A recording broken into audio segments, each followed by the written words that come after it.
एक गांव में संपूर्णा नाम की एक स्त्री रहती थी। उसकी पति का नाम विजय है। विजय की माँ का नाम गौरी है। पिता का नाम शंकर है। दुर्भाग्य से उनका पूरा परिवार अत्यंत गरीबी में जीवन यापन कर रहा था। उनके लिए कठिन समय से गुजरना बहुत कठिन था। गौरी और शंकर दोनों बूढ़े थे और कोई काम नहीं कर पाते थे।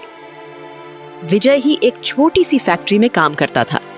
मेरा पूरा परिवार उनकी सैलरी पर निर्भर था। संपूर्णा भगवान के प्रति भक्ति कुछ अधिक थी। वह सदैव भगवान की आराधना करती रहती थी। माँ जी, क्या बात है, आप इतनी उदास क्यों हैं?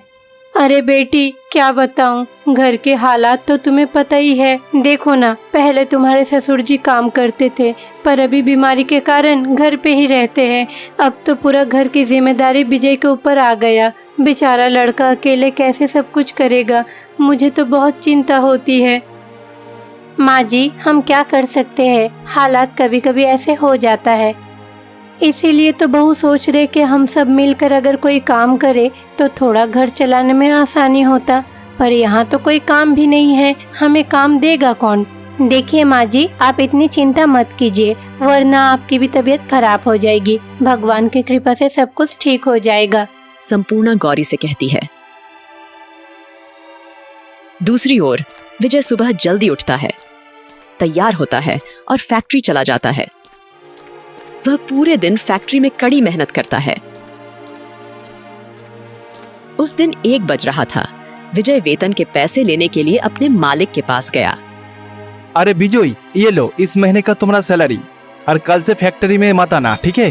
क्योंकि हम लोग पुराने कर्मचारियों को छंटाई कर दी है और कुछ नया लोगों को काम पर रखेंगे, ठीक है? अरे सर, आप ऐसा कैसे कर सकते हो? आपका वेतन से ही तो मेरा घर चलता है। प्लीज सर, मुझे नौकरी से बाहर मत निकालो, मैं बर्बाद हो जाऊंगा सर। देखिए, मैं केवल इस कंपनी का मैनेजर हूँ। ये फैसला मेरा नहीं है। ये फैसला इन फैक्ट्री के मालिक और उनका अधिकारी ने लिया है। देखिए, केवल आप ही नहीं, इस फैक्ट्री में जितने भी पुराना कर्मचारी है सबको निकाल दिया। इसमें मैं कुछ नहीं कर सकता। ऐसा राघव का कहना है। फिर विजय बहुत दुखी होकर घर जाता है। अरे क्या बात है, आप इतने उदास क्यों हो? क्या हुआ, बताइए ना। आपको ऐसे हाल में देख के मुझे भी बहुत कष्ट हो रही है। बताइए ना, क्या हुआ, सच सच बोलिए। सैलरी का पैसा इस महीने आ गया है, पर जो नौकरी था वो चला गया है। मतलब आप ये सब क्या बोल रहे हो? मुझे तो कुछ भी समझ में नहीं आ रहा। उस फैक्ट्री में से सभी पुराने कर्मचारी को निकाल दिया है। फैक्ट्री में कुछ नया लोगों को काम दिया है और मुझे भी बोल दिया है कल से मत आना। अरे बेटा, तुम ये सब क्या बोल रहे हो? तुम्हारा नौकरी चले गई, अब क्या होगा? ये घर कैसे चलेगा? हम सब तो तुम्हारे ऊपर ही निर्भर करते थे। अब कैसे क्या होगा? मुझे तो बहुत ही फिक्र हो रही है। हाँ माँ, मैं भी तो यही सोच रहा था। आजकल नया नौकरी ढूंढना बहुत ही मुश्किल है माँ, बहुत ही मुश्किल। इस तरह नौकरी चले जाने पर विजय को बहुत चोट लगती है। फिर संपूर्णा ने विजय को सांत्वना दी। जैसे ही विजय की नौकरी चली गई, पूरा परिवार पूरी तरह से सदमे में आ गया। वेतन के पैसे से घर का किराया देती है और बची हुई पैसे से कुछ अनाज भी खरीदता है। उसी अनाज से वे अपना दिन गुजारते हैं। दूसरी ओर विजय नौकरी के लिए पूरे गांव में भटकता रहता है। दूसरी ओर शंकर का स्वास्थ्य पूरी तरह से और भी ज्यादा खराब हो जाएगा। क्या हुआ जी, आप इतना खास क्यों रहे हो? आपका तबीयत ठीक नहीं है क्या? मैं क्या बोलूं, इस काशी का दर्द मैं शब्द में बयां नहीं कर सकता। पिताजी, गांव के अंत में एक अस्पताल है, चलिए हम आपको वहां ले चलते हैं। पर बहू, अस्पताल जाएंगे? हमारे पास तो पैसे नहीं हैं, कैसे जाएंगे? देखिए माँ जी, आप सही कह रहे हो, पर पिताजी का हालत बहुत ही खराब है। उन्हें ऐसे हालात में घर पे नहीं रख सकते। मैंने सुना है कि उस अस्पताल में एक अच्छे डॉक्टर है। वो डॉक्टर गरीबों का मुफ्त में इलाज करते हैं। चलिए ना माँ जी, हम वहाँ चलते हैं। उसके बाद संपूर्णा गौरी और शंकर को लेकर अस्पताल जाती है। अस्पताल के डॉक्टर शंकर का परीक्षण करेंगे। फिर डॉक्टर बोला, देखिए, आपका ससुर जी बहुत ही कमजोर हो गया है। भोजन ठीक से लेना चाहिए। कम से कम 3 बार तो अच्छे से खाना पीना चाहिए। आप लोग अच्छे से उनका ध्यान रखिए। पुष्टिकर भोजन खिलाओ, उसके साथ दूध भी पिलाओ। नहीं तो कमजोरी नहीं जाएगा। ऐसा डॉक्टर बिल्कुल ठीक कहते हैं, इसलिए वे अस्पताल से बाहर आ जाते हैं। असल में माँ जी, हम सब तो बहुत दिनों से एक वक्त का ही खाना खाते हैं। इसी के कारण पिताजी इतने बीमार हो गए। पता नहीं हम सबको इस परेशानी से कब छुटकारा मिलेगी। माँ जी, आप एक काम कीजिए, पिताजी को लेके घर जाइए। मैं बाजार से जाके कुछ सब्जियाँ लेकर आती हूँ। इतना कहकर गौरी और शंकर घर चले जाते हैं। पूर्णा अपने पास मौजूद किराने का सामान लेकर सब्जी खरीदने जाती है। सब्जियों के दाम लगातार बढ़ते जा रहे हैं। दुर्भाग्य से कोई भी पूरी सब्जियां नहीं खरीद सकता। वो कुछ नहीं कर पाती और हाथ पर हाथ रखकर घर चली जाती है। हे भगवान, हमारी समस्या को दूर कीजिए और ये कष्ट सह नहीं कर सकती। हमारे कष्ट को दूर कीजिए। इस प्रकार संपूर्णा अपने आप से बातें करती रहती है। इसी बीच एक खूबसूरत महिला संपूर्णा के पास आती है। वह औरत देखने में बहुत सुंदर है। क्या बात है, तुम इतनी उदास क्यों लग रही हो? आप कौन है? इससे पहले तो आपको कभी इस गांव में मैंने नहीं देखा। देखो, अभी वो सब रहने दो। अगर कोई समस्या है तो बताओ पहले, मैं तुम्हारी मदद करूंगी। तुम इतनी उदास क्यों हो? देखिए, आप ये सब क्या कह रहे हो? मुझे तो कुछ भी समझ में नहीं आ रहा। असल में हमारे परिवार के हालत बहुत ही खराब है। मेरा पति का नौकरी चला गया, ससुर जी भी घर पे बीमार है और ये सब सोचकर मेरी सास की भी तबीयत ठीक नहीं है। मैं क्या करूं? मुझे तो कुछ भी समझ में नहीं आ रहा। अपने परिवार को कैसे खुश रखूं? देखो, ये सब पिछले जन्म का किया हुआ कर्मों के कारण ही हो रहा है। कर्म से कोई बच नहीं सकता। अब आप सबको भगवान ही बचा सकती है। तुम एक काम कर सकती हो, माँ दुर्गा की आराधना कर सकती हो। मैं तो हर दिन ही माँ दुर्गा की पूजा करती हूँ। देखो, तुम सब पहले इस समय आर्थिक समस्या से जूझ रहे हो, इसलिए सबसे पहले माता लक्ष्मी की तुम्हें पूजा करनी होगी। कल से ही श्रावण महीना शुरू होने जा रही है। तुम्हें उस वक्त वरलक्ष्मी की पूजा करनी चाहिए। ये व्रत श्रावण पूर्णिमा के पहले शुक्रवार ही करनी चाहिए, समझी? वरलक्ष्मी व्रत ये कैसे होता है? अरे, ये व्रत तो नाम में ही छुपा हुआ है। तुम्हें समझ में नहीं आया? ये व्रत तो माता लक्ष्मी के लिए ही की जाती है।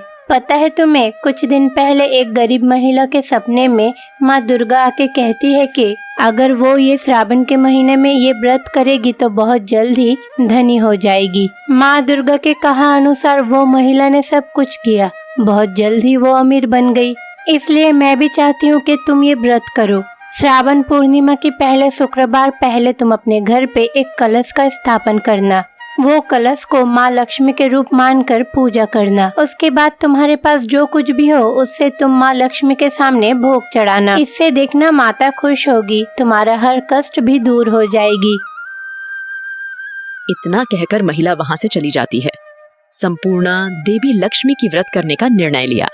जैसा कि अपेक्षित था, वह अपनी सास को भी बताती है। गौरी भी इस बात से सहमत है। फिर शुक्रवार आती है। संपूर्णा के पास कुछ ही पैसे हैं। उस पैसे से वह एक नारियल और कुछ सुपारी खरीदता है और कुछ पूजा की सामग्री खरीदती है। नारियल और पान के पत्तों से कलश बनाते हैं। कलश को देवी के रूप में पूजा जाता है। वह अपने पास मौजूद फलों को प्रसाद के रूप में चढ़ाती है। फिर दोनों सास बहू देवी के पास बैठकर प्रार्थना करती हैं। देवी लक्ष्मी, आपको अर्पित करने के लिए मेरे पास ये फल के अलावा और कुछ भी नहीं है। हम सब बहुत गरीब हैं। कृपया करके हमारी ये गरीबी दूर कर दीजिए भगवान जी।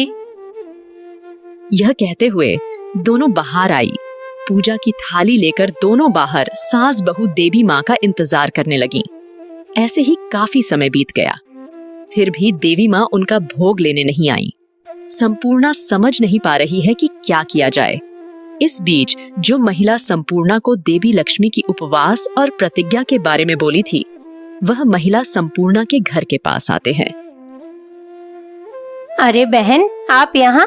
माँ जी, देखिए ना, ये बहन ही मुझे व्रत के बारे में बताई थी। देखिए ना बहन, आपने जैसे कहा मैंने सब कुछ वैसे ही किया, पर ये भोग लेने यहाँ तो कोई भी नहीं आया। इतना कहने के बाद संपूर्णा ने पूजा सामग्री उस महिला को सौंप दी और वह महिला तुरंत देवी दुर्गा में बदल गई। ये देखकर दोनों सास बहू सहित पूरा परिवार बहुत आश्चर्यचकित हो जाती है। फिर उन्होंने देवी माँ के चरणों में गिर गई। आपने बड़े श्रद्धा के साथ ये पूजा की। देखो, यहाँ बहुत सारे लोग मेरे धूमधाम से पूजा करते हैं, लेकिन तुम सब बहुत ही शांति पूर्वक मेरी पूजा की। इससे मैं बहुत ही प्रसन्न हुई, इसलिए तुम्हारे ऊपर कृपा करने के लिए यहाँ आई। अब तुम सब निश्चिंत रहो, तुम्हारा हर कष्ट मैं दूर कर दूंगी। यह कहकर देवी दुर्गा ने उनके पूजा कक्ष में सोने की वर्षा की। देवी माँ उनकी दयालुता से प्रसन्न होकर पूरा घर सोने के सिक्कों से भर दिया और फिर देवी माँ उन दोनों को आशीर्वाद देकर वहां से गायब हो जाती है। सुब्बारायपुरम नामक गांव के एक टीले में एक सांप की जन्म हुई। उस टीले में एक नागी रहती थी। वह नागिनी गांव में हर किसी की किसी न किसी तरह मदद करती थी। गांव वालों जानते नहीं थे उन लोगों को मदद कर रही है वो नागिनी। गांव में दुर्गा देवी का एक मंदिर थी। सभी गांव वाले उस सांप के बिल के पास नहीं जाते थे, लेकिन वे हर शुक्रवार के साथ साथ मंगलवार को भी दुर्गा के मंदिर में जाते थे और पूजा करते थे। नागिन जो लोगों और गांव की रक्षा कर रही थी, वो दुर्गा देवी की पूजा नहीं कर पा रही थी। कई बरसों से मैं ये गांव वालों के साथ और गांव के साथ बच्चों की तरह व्यवहार करती हूँ। मेरे वजह से उन्हें कभी कोई नुकसान भी नहीं होने दी, लेकिन एक भी व्यक्ति इस टीले पर आकर एक छोटा सा दीपक भी नहीं जलाता। मेरा भी तो मन करता है कि उस देवी को जाके पूजा करूं, लेकिन इस तरफ तो कोई आता ही नहीं। कुछ दिन बाद ही नाग चतुर्थी के दिन आ रही है। मेरे जैसे और नागिन लोग भी इस पूजा में शामिल हो सकते हैं, लेकिन मुझे तो यहाँ पे अकेले ही रहना है। इस बात से नागिनी बहुत दुखी है। सुब्बारायपुरम में कल्पना नाम की एक महिला थी। वह महिला देवी दुर्गा की बहुत बड़ी भक्त थी। कल्पना चुरिया बेचकर अपना गुजारा करती थी। माँ दुर्गा की कृपा से आज सभी चूड़ियाँ बिक जाए तो बहुत ही अच्छा होगा। देखते हैं क्या होता है। ये तो श्रावण महीना है। इस महीने में तो महिलाएं चूड़ी खरीदते हैं, एक दूसरे को उपहार भी देते हैं। कल्पना एक ठेले पर विभिन्न चूड़ियां रखती है और उन्हें पूरे गांव में बेचती है। इसी प्रकार गाड़ी धक्का देकर एक गांव से दूसरे गांव तक चली जाती है। माँ दुर्गा की कृपा से व्यापार आज अच्छा चल रहा है। सभी महिलाएं मेरे पास आए चूड़ियां खरीदने। ऐसे ही अगर चलता रहा तो बहुत ही अच्छा होगा। मैं कोशिश करूंगी कि आसपास के गांव में भी जाके चूड़ियां बेच सकूं। इस प्रकार कल्पना एक गांव से दूसरे गांव जाकर चूड़ियां बेचती थी। कल्पना एक पेड़ के नीचे बैठती है और अपना लाया हुआ खाना खाती है। इसलिए वह सभी गांवों में घूमती है और सभी चूड़ियां बेचती है। फिर अपनी गाड़ी को धक्का देती है और वापस गांव की ओर निकल जाती है। उधर देर रात होने के कारण नागिनी अपना बिल से बाहर आती है। बाहर तो बहुत ही अंधेरा हो गया है। सभी लोग शायद अपने घर चले गए होंगे।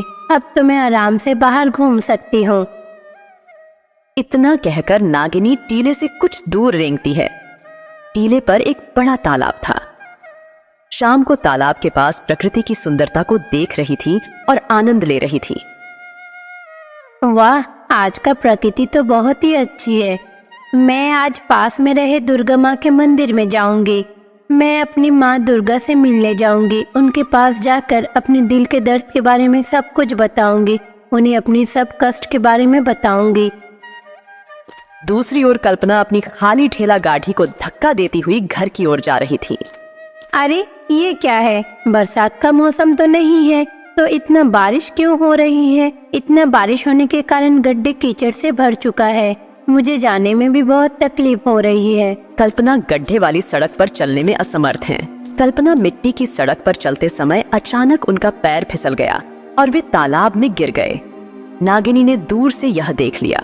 अरे, ऐसा लग रहा है कि तालाब में कोई गिर गया है। इतना कहकर नागिनी तालाब में कूद जाती है और कल्पना को तालाब से बाहर निकाल लेती है। कल्पना बेहोश है। नागिनी अपने हाथ से कल्पना को छूती है। कल्पना पर लगे सारे घाव मिट जाएंगे। इसके अलावा कल्पना को उठाकर उसको तालाब की ऊपर लेता दिया। फिर कल्पना अपनी आंखें खोलती है। कल्पना नागिनी को अचानक देखती है। कल्पना नागिनी को देखकर डर जाती है। वह वहां एक क्षण भी रुके बिना तुरंत दौड़ पड़ती है। अरे वो औरत मुझे देखकर क्यों भाग गई? कम से कम मुझे धन्यवाद तो दे सकती थी। लेकिन मैंने जो उसकी मदद की ये तो वो भूल गई है। उसे लगता है कि मैं जहर से भरी एक सांप हूँ, इसीलिए मुझे देखकर वो डर से भाग गई। अब मैं क्या करूँ? ये देखकर नागिनी बहुत दुखी होती है। फिर नागिनी दुखी होकर पास के दुर्गा माँ के मंदिर में जाती है। जैसे ही नागिनी गर्भगृह में प्रवेश करती है, देवी दुर्गा भी वहाँ प्रकट होती है। हे माता, आपको नमस्कार। नागिनी, तुम कैसी हो और इतने उदास क्यों लग रही हो? क्या बात है? तुम क्या नागों के दुनिया भर पर गुस्सा हो? बताओ ना। हो सके तो तुम एक बार नागलोक चले जाओ, देखना तुम्हारा हर कष्ट दूर हो जाएगी। अम्मा, आप तो सब कुछ जानते हैं, फिर भी आप ऐसे बात कर रहे हो। आपको तो पता है मेरे दिल में कितनी कष्ट है। तो फिर बताओ नागिनी, तुम्हें क्या कष्ट है? मैं तो कई बरसों से इस गांव की उस बड़े टीला पर रह रही हूँ। मैं तो इस गांव के लोगों का भला ही कर रही हूँ। मैंने तो कई बार इस गांव के लोगों को बाढ़ से भी बचाया है, और जो मैं वास्तव में नहीं देख सकती, चाहे वो कितना भी कठिन क्यों ना हो। मैंने बिना जाने ही उनकी बहुत मदद की, लेकिन मेरी मदद कोई क्यों नहीं पहचान सकता? कोई मेरी मदद क्यों नहीं करता? एक भी व्यक्ति मेरे टीला पर आकर एक छोटा सा दीपक भी नहीं जलाया कभी। मेरी सभी भाई बहनें जो अलग अलग गांव में रहते हैं, वो सब मगर पूजा प्राप्त कर रहे हैं, लेकिन मैं ही सिर्फ यहाँ अकेली हूँ जो इस तरह से टीला में अकेली रहती हूँ। देखो नागिनी, मैं तुम्हारा दर्द समझ सकती हूँ। मैं तुम्हारा दर्द कम कर दूंगी। मैं वही करूंगी जिससे तुम्हारे मन को शांति मिले। तुम अभी अपने टीला पर वापस चले जाओ। जब दुर्गा ने ऐसा कहा तो नागी आराम से अपने घोंसले के अंदर चली गई।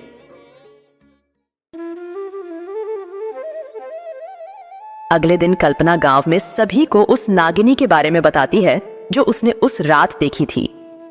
अरे कल्पना, तुमने जो देखा है क्या वो सच है? हमारे गांव में नागिनी कहां से आ सकती है?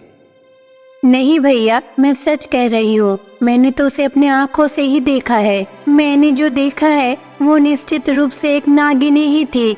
मैं तो वहाँ पे आधा मानव शरीर और आधा सांप शरीर, एक विचित्र रूप वाला प्राणी देखा है। मैं सच कह रही हूँ। मुझे जहां तक पता है वो शायद हमारे गांव के टीले से बाहर निकली होगी। गांव वालों, देखो, आज से तुम लोग उस टीले के पास मत जाना, ठीक है? इसलिए वीर्या सहित गांव के सभी लोगों ने उस बिल के पास जाना पूरी तरह से बंद कर देता है। इस तरह चलता रहा तो नागा देवी से लोग दूर होते जा रहे हैं, जिसके कारण नागिनी बहुत ही दुखी है। नागिनी को उसके अच्छे काम के लिए उचित मान्यता मिलनी ही चाहिए। अब मैं खुद ही गांव वालों के पास जाऊंगी और सांपों की खासियत बताऊंगी। इस प्रकार देवी दुर्गा एक साधारण महिला के रूप में परिवर्तित हो गईं। वह लोगों के बीच जाती है। मेरा नाम देवी दुर्गा है। मैंने सुना है कि इस गांव में एक बड़ा सा टीला भी है। मैं वहां पूजा करना चाहती हूँ। अरे, आप ये क्या बात कर रहे हो? आप वहां जाके पूजा करोगी? क्यों? देखिए, हमारे गांव के कोई भी उधर नहीं जाते। हमारा बुजुर्ग कहते थे उस जगह एक विशाल नागिनी रहती है। कुछ दिन पहले कल्पना ने एक नागिनी को भी देखा। हम लोग वहां जाने में डरते हैं, और आप उस टीले की पूजा करने की बात कर रही हो? देखिए, आज नागों का दिन है। क्या आप जानते हैं कि आज नाग चतुर्थी के दिन है? इस नाग चतुर्थी के दिन हमें आसपास के रहे तीर्थ पर जाकर पूजा करनी चाहिए। ये नाग नागिनी लोग बहुत ही अच्छे होते हैं। वो सब हमारे भलाई चाहते हैं। हम लोगों को भी धन्यवाद स्वरूप आज के दिन उन सब की पूजा करनी चाहिए। फिर देवी दुर्गा पूजा का सामान अपने साथ ले जाती है और सीधे उस बिल के पास आती है। गांव के लोग आश्चर्यचकित होकर उनका पीछा करते हैं। अरे, ये सब क्या बकवास है? आपको क्या इस जन्म का कोई परवाह भी नहीं है? देखिए, आप ये सब क्या कर रही हो? ये आजन्म में सांप का देखभाल करके कोई फायदा तो नहीं होगा। ये कोई साधारण अंधा नहीं है, ये एक दिव्य जन्म है। अगर आप देखना चाहते हो तो यहाँ देखो, सांप की चट्टानें भी है। जहाँ नागों का टीला हो वहाँ पे ही पूजा करनी चाहिए।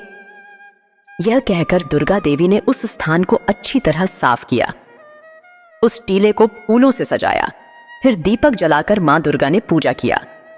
नागिनी टीला से सब कुछ देख रही थी। नागिनी जब देखी कि वास्तव में दुर्गा देवी उसकी पूजा कर रही है, वो अभिभूत हो जाती है। अचानक नागिनी टीले से बाहर आ जाती है। मुझे बहुत ही दुख है कि मुझे इतने दिनों से पूजा नहीं मिली, लेकिन अम्मा, मैंने कभी नहीं सोचा था कि मुझे वास्तव में आपसे पूजा मिलेगी। जैसे ही नागिनी बाहर आकर बोलती है, वहां मौजूद सभी लोग हैरान रह जाते हैं। इस बीच देवी दुर्गा, जो एक सामान्य महिला के रूप में है, अपने मूल रूप में बदल जाती हैं। वहां मौजूद सभी लोगों को और भी ज्यादा आश्चर्य होती है। क्या हम जो देख रहे हैं वो वास्तविक है? सुनो गांव वालों, आपका गांव कई बरसों से समृद्ध है और इसका कारण ही ये नागिनी है। ये नाग देवता कई वर्षों से आपकी और आपके परिवार की रक्षा कर रही है, परंतु आप इन नाग देवताओं की पूजा करना भूल गए, क्योंकि आप लोग तो इस टीला को देखकर डरते हो। मैं एक साधारण महिला के रूप में यहाँ आई और नाग देवताओं की पूजा की। मैंने तो आप सबको अवगत करने के लिए यहाँ आकर पूजा की। अब से तुम सब प्रतिदिन इस टीले पर आकर नाग देवता की पूजा करना। ये नाग देवी तुम्हारी रक्षा करेगी। इतना कहकर देवी दुर्गा वहां से अदृश्य हो जाती हैं। नागिनी भी बहुत खुश होती है और अपनी बिल में चली जाती है। उस दिन के बाद से सुब्बारायपुरा के सभी लोग प्रतिदिन उस बिल के पास आते थे और पूजा करते थे। नागिनी भी बहुत खुश हुई और उसने गांव वालों के साथ दयालुता से व्यवहार किया।